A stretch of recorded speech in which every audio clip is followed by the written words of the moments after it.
আমাদের উস্তাদ ফকিহুল মিল্লাত মুফতি আবুল কালাম জাকারিয়া রহমতুল্লাহ আলাইহি উনাকে বলছিলেন, যে কোনো একজন প্রশ্ন করেছিলেন যে হুজুর, বাচ্চারা আমাদের কথা শুনে না, যে কোনো গার্ডিয়ান, যে বাচ্চারা আমাদের কথা শুনে না, যে কিছু ফুটু দেন, তাবিজ বা এরকম কিছু দেন, কিন্তু আমল তদবির দেন, যে বাচ্চারা বেয়াদব হয়ে যায়, কথাবার্তা শুনে না, শুনাইতে পারে না, একটা বললে আরেকটা করে।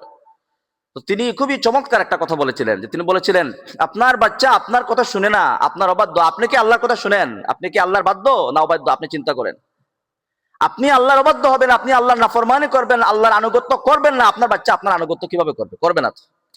তাহলে আপনি যত বেশি আল্লাহর বাধ্য হবেন, যত বেশি আল্লাহর আনুগত্য স্বীকার করবেন, আপনার অধীনস্থ যারা আছে তারা আপনার আনুগত্য স্বীকার করবে। আল্লাহ তাআলা এমনি তার মনের মধ্যে আপনার প্রতি রব, আপনার প্রতি সেই মহাব্বত, ভালোবাসা এবং ভয় তাদের অন্তরের মধ্যে ঢুকিয়ে দিবেন। তাহলে আমরা যদি আল্লাহ নাফরমানি করি, আমাদের অধীনে যারা আছে তারা আমাদের নাফরমানি করবে। দেখবেন আপনার সন্তান কথা শুনে না, আমাদের সন্তানরা আমাদের অবাধ্য হয়ে গিয়েছে, আমাদের স্ত্রীরা অবাধ্য হয়ে গিয়েছে, যদি আমরা আল্লাহর নাফরমানি করি।